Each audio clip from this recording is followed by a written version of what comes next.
감사함으로 하나님의 말씀을 우리의 온 심령에 받았습니다. 새 언약의 백성, 새 언약의 백성, 이런 제목으로 같이 은혜 나누겠습니다. 우리가 믿고 의지하는 하나님은 언제나 변함없이 약속을 지키시는 신실하신 하나님이십니다. 시편 89편 34절입니다. 내 언약을 깨트리지 아니하고 내 입술에서 낸 것은 변하지 아니하리로다. 하나님은 약속하신 것을 반드시 지키십니다. 하나님은 입술로 약속하신 것을 스스로 바꾸거나 변경하지 않으십니다. 입술로 낸 약속은 반드시 지키십니다. 오늘 우리가 함께 예레미야서를 읽었습니다. 예레미야서는 선지자 예레미야가 하나님께 받은 말씀을 기록해 놓은 책입니다. 책의 내용은 주로 유대 백성들에 대한 하나님의 심판과 또 유대 백성들이 심판받는데 사용된 이방 민족들에 대한 심판이 주 내용입니다. 그러나 심판의 내용만 있는 것은 아닙니다. 심판 후에, 징계 후에 하나님이 이스라엘 백성들을 회복하신다는 내용도 나옵니다. 그 내용이 예레미야 30장부터 33장에 나옵니다. 하나님은 하나님의 자녀들, 하나님의 백성들을 부모가 자녀를 대하는 것처럼 그렇게 대하십니다. 자녀가 악을 행할 때 부모는 회초리를 칩니다. 징계를 합니다. 그러나 징계는 해도 자녀를 버릴 수는 없습니다. 하나님께서도 유대 백성들의 죄악에 대하여 징계하시지만 다시 그들을 회복시켜 새로운 언약을 맺겠다고 약속하십니다. 이 회복의 말씀 가운데 핵심은 새 언약에 대한 약속입니다. 오늘 그 새 언약에 대한 약속이 오늘 우리가 함께 읽은 말씀에 나옵니다. 하나님은 유대 백성들을 징계하신 후에, 때리신 후에 다시 싸매시고 그들과 새 언약을 맺게 될 거라고, 새 언약을 맺을 날이 오게 될 것이라고 약속하셨습니다. 예레미야 31장 31절입니다. 여호와의 말씀이니라. 보라, 날이 이르리니 내가 이스라엘 집과 유다 집에 새 언약을 맺으리라. 새 언약이 있다는 건 옛 언약도 있다는 뜻입니다. 유대 백성들은 하나님과 언약을 맺고 하나님의 백성이 됐습니다. 언약, 히브리어로 베리트입니다. 뜻은 단순하게 약속하는 게 아니라 동맹을 맺는 것입니다. 언약은 같은 편이 되어서 함께 행동하기로 서약하는 것입니다. 이 언약은 결혼하는 것과 비슷합니다. 내 편이 되는 것. 남편, 남의 편이 아니라 내 편이죠. 내 편이 되는 것. 그것처럼 언약은 하나님이 내 편이 되는 것이고 내가 하나님의 편이 되는 것입니다. 예레미야 31장 32절입니다. 이 언약은 내가 그들의 조상들의 손을 잡고 애굽 땅에서 인도하여 내던 날에 맺은 것과 같지 아니할 것은 내가 그들의 남편이 되었어도 그들이 내 언약을 깨트렸음이라. 여호와의 말씀이니라. 하나님과 언약을 맺는 건 결혼식을 하는 것과 같습니다. 하나님이 내 남편이 되고 유대 백성들은 하나님의 신부가 되는 것입니다. 이때 남편이라는 말이 히브리어로 바알입니다. 결혼했다 이런 뜻도 되지만 주인을 만난다 이런 뜻도 됩니다. 바알은 남편이라는 의미도 되지만 주인이라는 뜻도 됩니다. 하나님과 언약을 맺었다는 것, 하나님이 남편이 되셨다라는 뜻인데, 그건 하나님이 내 주인이 되시고 나는 하나님의 다스림을 받는 하나님의 백성이 되겠다는 서약입니다. 애굽에서 노예 생활하던 이스라엘 백성들을 하나님이 어린 양의 피로 노예에서 해방시키고 하나님과 유대 백성 사이에 언약을 맺으십니다. 그 언약은 결혼 서약과 같은 것인데, 하나님을 주인으로 모시고 하나님의 백성으로 하나님의 다스림을 받는 삶을 살겠노라고 서약하는 것입니다. 이런 서약을 맺어서 하나님이 이스라엘 편이 되었고 출애굽하여 그래서 가나안 땅을 그들에게 선물로 주셨지만 유대 백성들은 가나안 땅에 살면서 하나님과의 서약을, 이 언약을 무참하게 깨트립니다. 그 결과 유대 백성들은 언약을 깨트린 책임을 져야만 했습니다. 유대 백성들과 하나님이 언약을 맺으실 때 당시 유대 백성들이 언약을 맺는 방식 그대로를 하나님이 받아들이셨어요. 당시 언약을 맺는 방식은 지금과 달라요. 지금은 언약을 맺을 때 어떻게 하죠?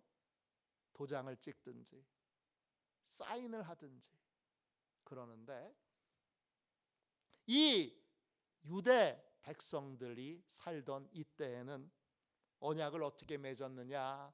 살아있는 짐승을 죽여서 반으로 가릅니다. 그리고 그 시신, 반으로 가른 시신을 양쪽으로 놓고 그 사이를 언약을 맺은 두 사람이 손을 잡고 지나갑니다. 언약을 깨트렸을 때에는 이 짐승들처럼 반드시 죽게 될 것이라는 걸 함께 고백하는 것입니다. 창세기 15장에 보면 아브라함과 하나님이 언약을 맺으시는데 이 방식을 그대로 사용하십니다. 하나님이 아브라함에게 이렇게 말씀하십니다. 창세기 15장 9절입니다. 여호와께서 그에게 이르시되 나를 위하여 3년 된 암소와 3년 된 암염소와 3년 된 순양과 산 비둘기와 집 비둘기 새끼를 가져올지니라. 하나님이 명령하세요. 3년 된 암소 한 마리와 3년 된 암염소 한 마리와 3년 된 순양 한 마리와 산 비둘기와 집 비둘기 새끼를 가지고 올지니라. 집 비둘기, 그러니까 그러면 아브라함은 집에서 비둘기를 키웠나 보다, 그렇게 생각할 수 있는데 원어 성경으로 보면 집 비둘기 새끼는 그냥 집에서 키우는 어린 새, 작은 새를 뜻합니다. 이 하나님의 명령대로 아브라함이 이 짐승들을 다 가지고 옵니다. 그런 다음에 어떻게 하느냐? 이 짐승들을 다 죽여서 반으로 쪼개서 마주대하여 놓습니다. 창세기 15장 10절입니다. 아브라함이 그 모든 것을 가져다가 그 중간을 쪼개고 그 쪼갠 것을 마주대하여 놓고 그 새는 쪼개지 아니하였으며 아브라함이 암소, 암염소, 그 다음에 순양은 죽여서 시체를 반으로 갈라서 양쪽으로 쪼개어 놓습니다. 그러나 새는 너무 작아서 쪼개지 않고 그냥 한 마리 한 마리니까 한 마리씩 양 옆에 놓습니다. 그리고 해가 졌을 때 하나님께서 아브라함에게 불로 임재하십니다. 그리고 불로 임재하신 하나님이 그 준비한 시체 사이로 지나가십니다. 창세기 15장 17절입니다. 해가 져서 어두울 때에 연기 나는 화로가 보이며 타는 횃불이 쪼갠 고기 사이로 지나더라. 하나님이, 친히 하나님이 아브라함이 사람과 언약을 맺을 때 쓰는 방식 그대로를 받아들여 주셔서 아브라함과 언약을 맺으십니다. 하나님이 아브라함에게 말씀하십니다. 내가 생명처럼 너와의 약속을 지킬 것이다. 그러니까 너도 나와의 약속을 생명처럼 지켜다오. 이 약속에 따라 유대 백성들은 하나님의 백성으로 하나님을 주인 삼고 하나님의 인도하심을 따라 순종하는 삶을 살아야 합니다.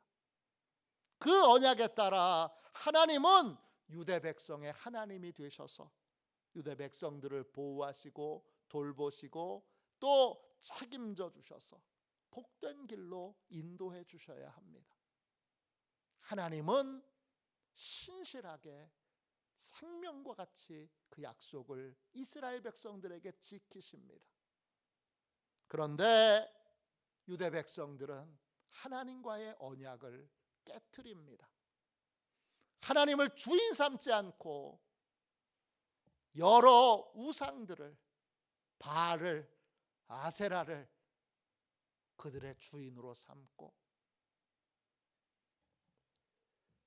하나님의 인도를 받아 하나님의 백성으로 살아야 되는데 우상을 숭배하며 바알의 백성으로, 아세라의 백성으로 삶을 살아가게 됩니다.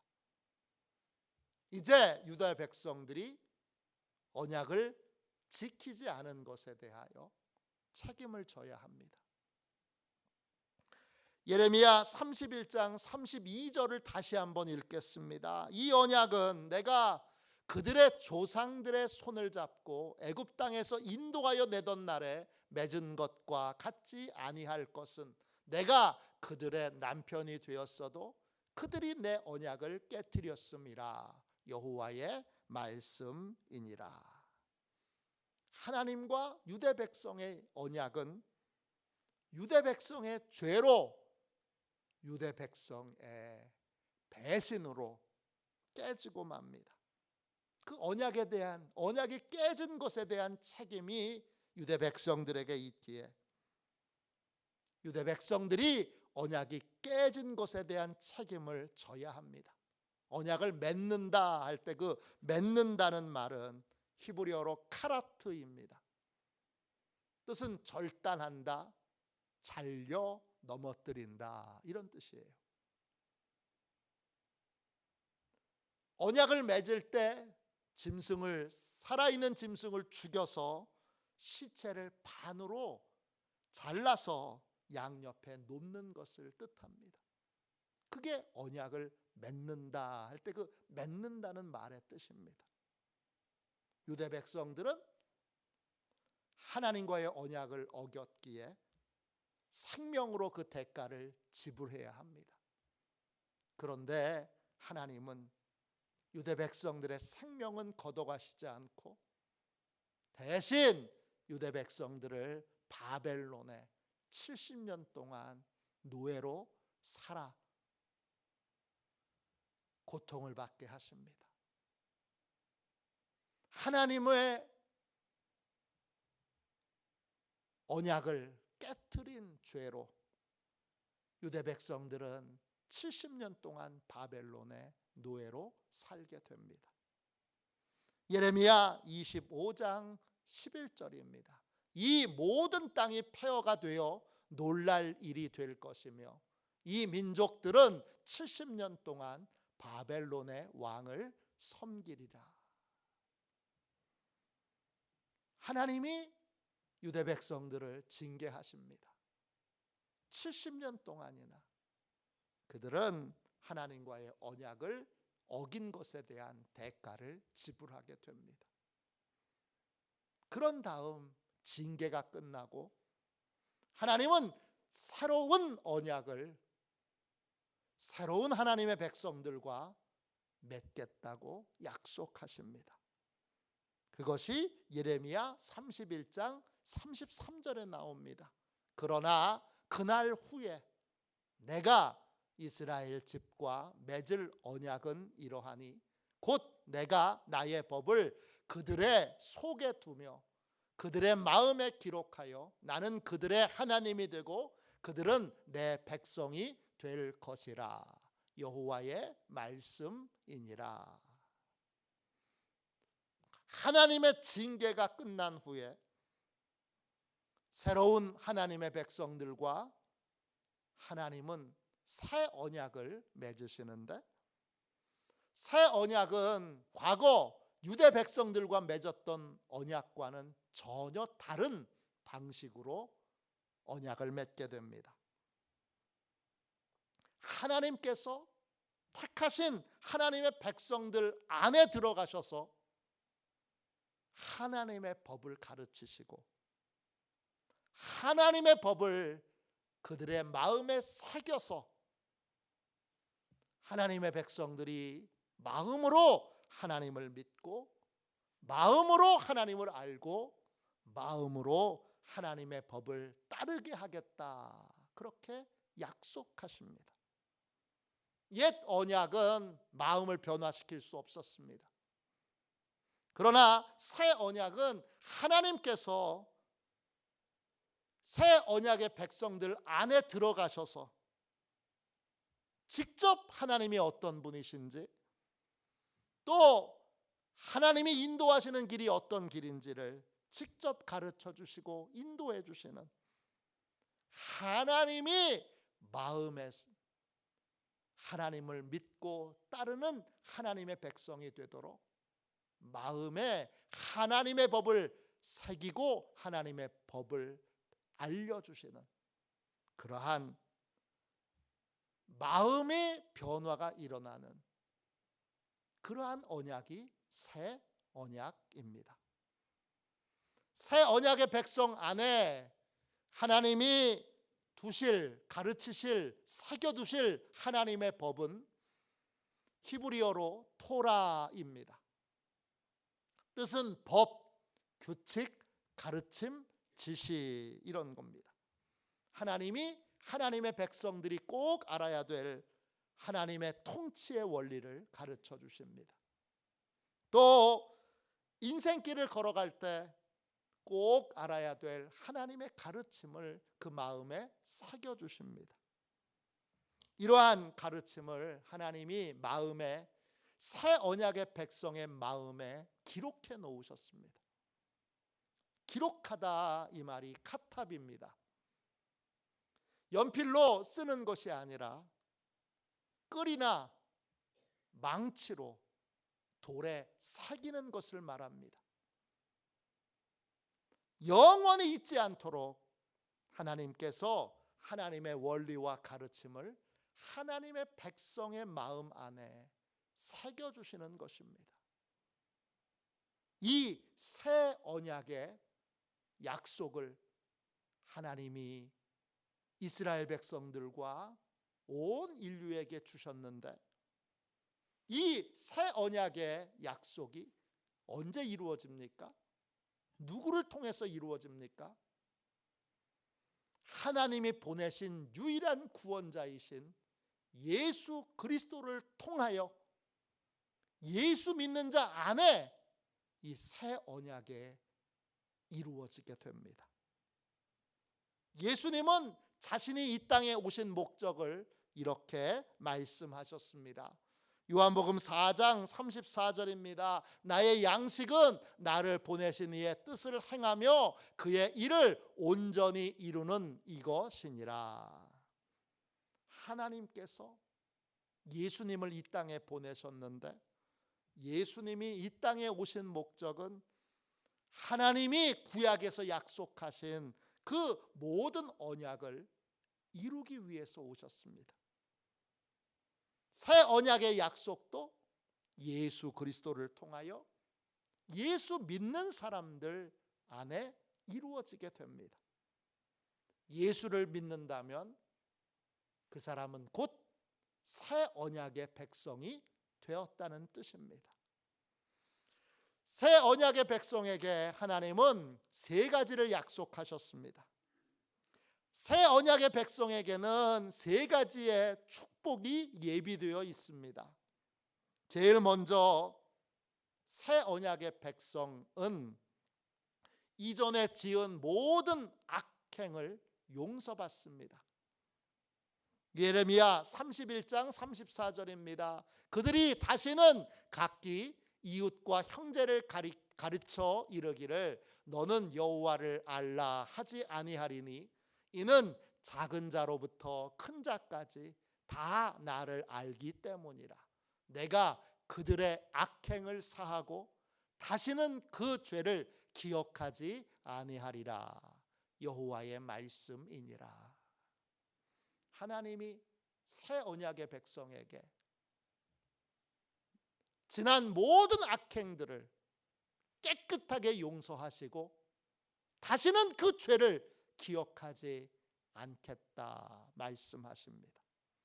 새 언약의 백성에게 하나님이 명백하게 이렇게 선언하신 것입니다. 내가 그들의 악행을 사하고 다시는 그 죄를 기억하지 아니하리라. 또 새 언약의 백성에게 하나님은 하나님이 어떤 분이신지를 정확하게 직접 그 마음에 들어가서 알려주시겠다고 약속하십니다. 하나님이 분명히 이렇게 선언하셨습니다. 작은 자부터 큰 자까지 다 나를 알게 되리라. 세 번째, 새 언약의 백성에게 하나님은 하나님의 인도를 구하고 하나님의 인도를 따르는 삶을 살도록 만드시겠다 약속하셨습니다. 예레미야 32장 32절 뒷부분입니다. 나는 그들의 하나님이 되고 그들은 내 백성이 될 것이라. 새 언약의 백성에게 하나님이 이제 너는 하나님의 인도를 구하고 하나님의 인도를 따르는 하나님의 백성으로 이 땅에서 살아가게 될 것이다. 그렇게 약속하셨습니다. 하나님은 분명하게 선언하셨습니다. 그들은 나의 백성이 되고 나는 그들의 하나님이 되리라. 이 새 언약의 백성에게 이 세 가지의 복, 죄 사함의 복, 하나님을 아는 복, 하나님의 인도를 받는 복, 이 복을 주셨고 이 세 가지의 복을 마음껏 누리는 삶을 사는 사람들이 바로 새 언약의 백성들입니다. 그러면 구체적으로 어떤 사람이 새 언약의 백성이 될 수 있습니까? 세 가지를 살펴보셔야 합니다. 세 가지를 아셔야 합니다. 첫 번째, 속죄의 은혜를 믿는 사람이 새 언약의 백성입니다. 새 언약의 백성이 되려면 옛 언약을 깨트린 죄값을 치러야 됩니다. 죄값이 치러지지 않은 상태에서 하나님과 새 언약을 맺을 수 없습니다.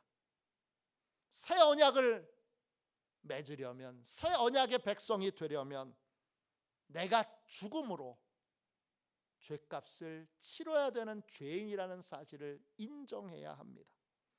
베드로전서 3장 18절입니다. 그리스도께서도 단번에 죄를 위하여 죽으사 의인으로서 불의한 자를 대신하셨으니 이는 우리를 하나님 앞으로 인도하려 하심이라.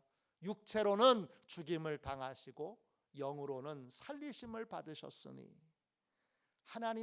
예수님은 의로운 분이신데, 의인이신데 불의한 자를 대신하여 십자가에 못 박혀 죽으셨습니다. 그 불의한 자가 누구입니까? 바로 나입니다. 불의하다는 건 뭡니까? 불의하다, 헬라어로 여러분 아디코스입니다. 이 말은 두 개의 단어로 이루어졌어요. 아와 디케예요. 아는 없다는 뜻이고 디케는 옳다 이런 뜻이에요. 아디코스는 옳은 게 하나도 없다 이런 뜻이에요.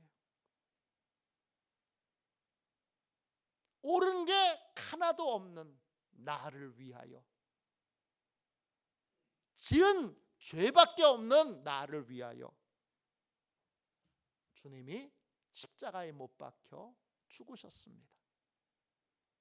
대속의 은혜를 입으려면 내 안에 의로운 것이 하나도 없다는 사실을 인정해야 합니다. 바울도 이 사실을 분명히 인정했습니다.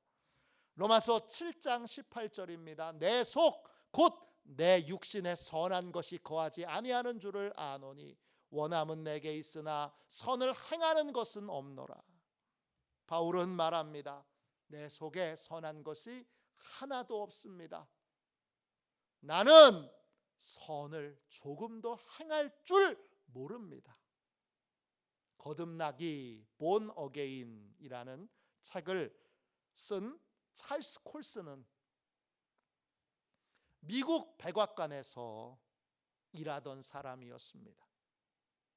그는 워터게이트 사건으로 감옥에 가기 전까지 자신을 좋은 사람, 착한 사람, 훌륭한 사람이라고 생각했습니다. 그는 착한 사람들이 하는 모든 행동을 했습니다. 그는 자선 기부금을 많이 냈습니다. 가난한 사람이 도와달라고 청하면 그는 반드시 도와줬습니다.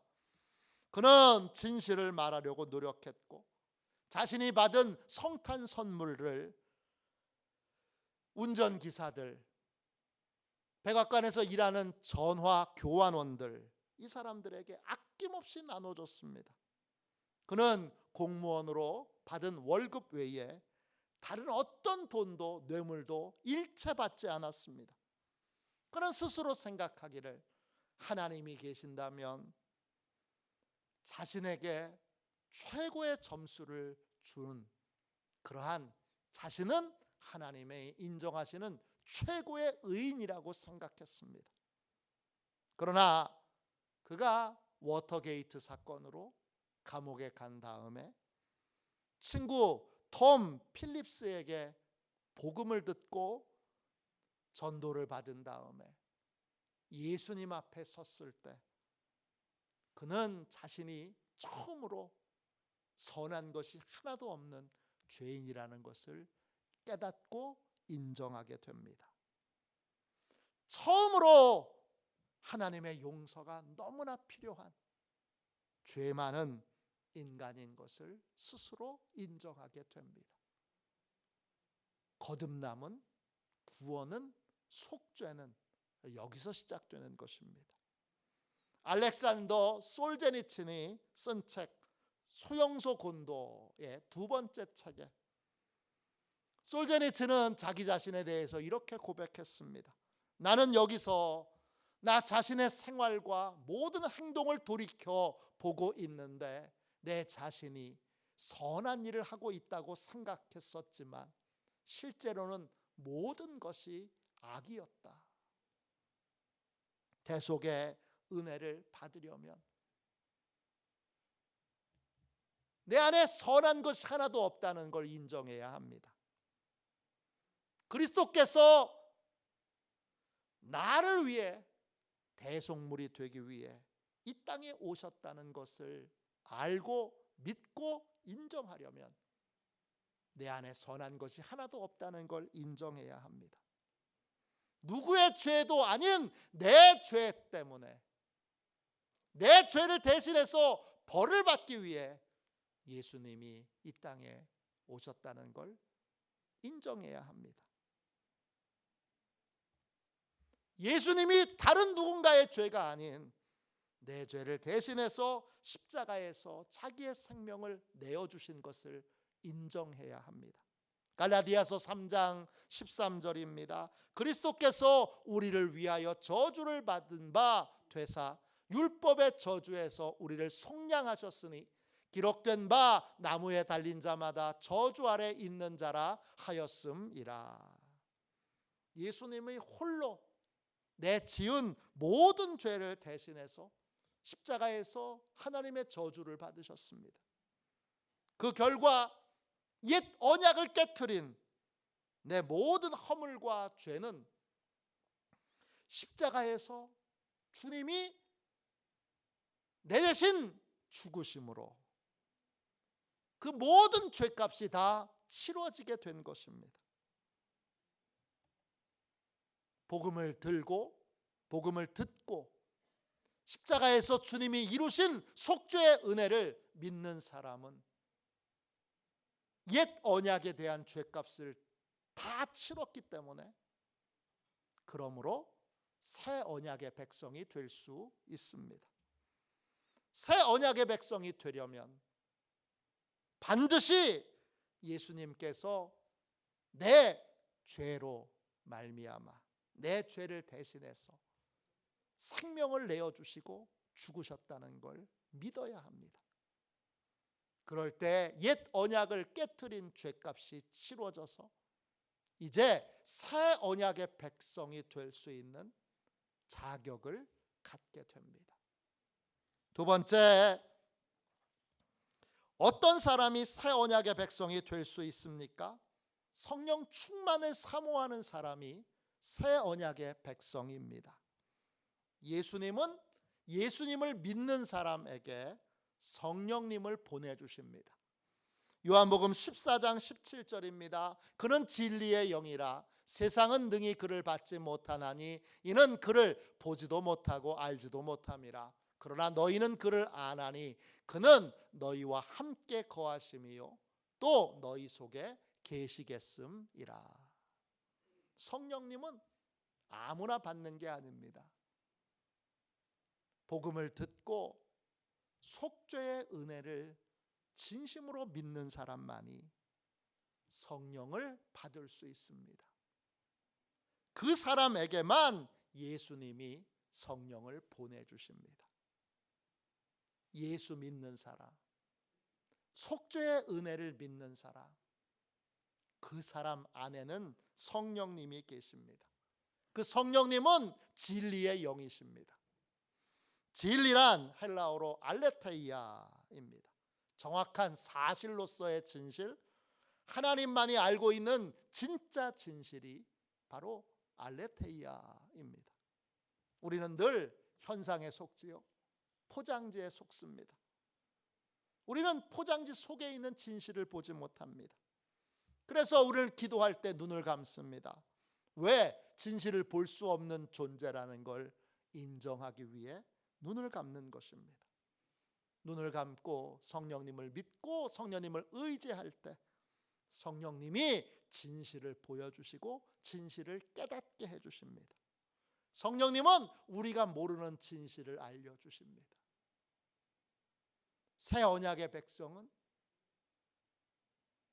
우리 안에 성령님이 계신데, 언약의 백성들 안에 성령님이 계신데 성령님으로 충만하기를 늘 소망합니다. 성령님의 도움을 받을 때 우리는 하나님에 대한 진실, 구원에 대한 진실, 성경에 대한 진실, 인생에 대한 진실, 모든 진실에 대한 눈을 뜹니다.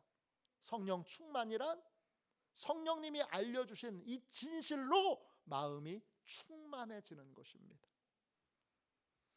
성령님이 알려주시는 진실에 눈을 뜰 때 우리는 구원자이신 예수님을 더욱더욱 의지하게 되고, 그리고 하나님의 뜻에 더욱 온전히 순종하는 삶을 살 수 있게 됩니다.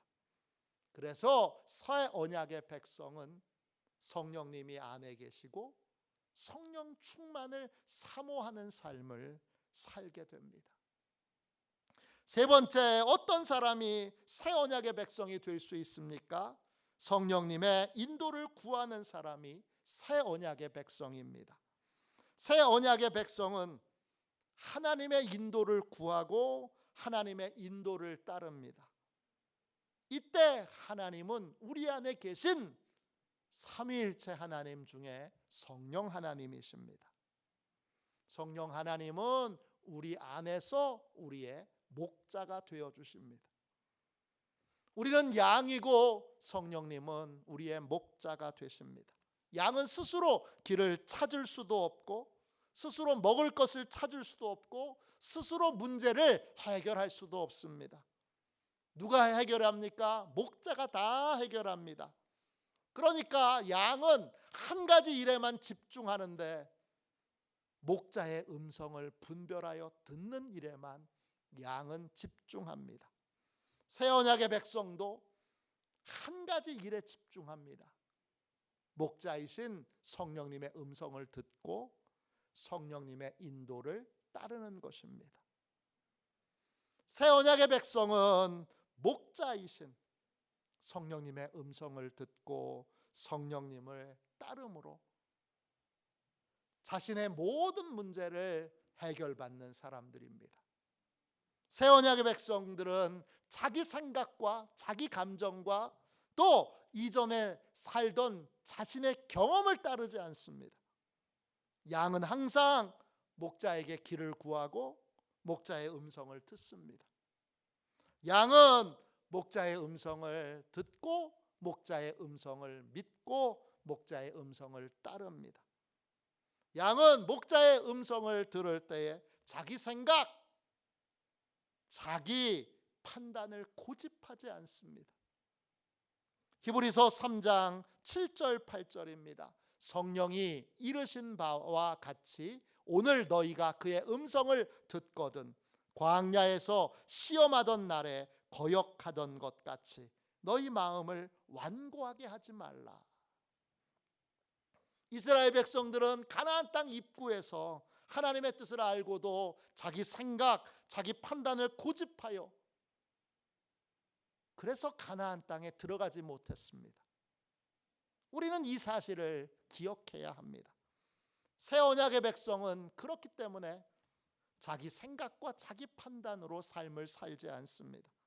새 언약의 백성은 목자이신 성령님의 음성을 듣고 성령님의 인도를 따릅니다.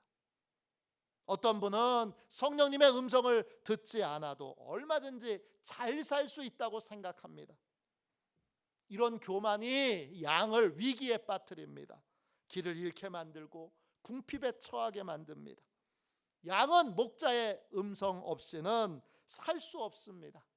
그러므로 새 언약의 백성은 반드시 성령님의 인도를 구하고 성령님의 인도를 따르는, 반드시 성령님의 음성을 듣고 성령님의 음성을 따르는 삶을 살게 됩니다. 하나님은 하나님의 백성들에게 새 언약을 약속하셨고 새 언약은 하나님이 직접 우리 안에 들어오셔서 우리의 마음을 다스리시고 우리의 마음에 하나님의 법을 새겨주시는, 마음이 하나님의 뜻대로 움직이는 그러한 백성들입니다. 이런 새 언약의 백성이 되려면 우리는 반드시 예수님을 믿어야 되고 예수님을 만나야 합니다. 예수님을 통해 죄 사함, 속죄의 은혜를 받아야 하고, 그리고 예수님이 보내주신 성령님을 사모하여 성령 충만한 삶을 살아야 하고 성령님의 인도를 구하고 성령님의 인도를 따르는 삶이 당연한 삶이고 자연스러운 삶이 되어야 합니다. 그러한 하나님의 새 언약의 백성이 바로 그리스도인입니다. 저와 여러분들은 새 언약의 백성들로 이제 속죄의 은혜를 받고 성령 충만하여 성령님의 인도를 구하고 따르는 삶을 살아야 합니다. 그런 삶에 죄사함이 있고 그런 삶에 하나님을 아는 지혜가 있고 그런 삶에 하나님이 인도해 가시는 복된 은혜의 삶, 형통의 삶이 있습니다. 저와 여러분이 그러한 풍성한 하나님의 새 언약의 백성의 복을 받고 누리는 은혜가 있기를 주님의 이름으로 축원합니다. 우리 찬송가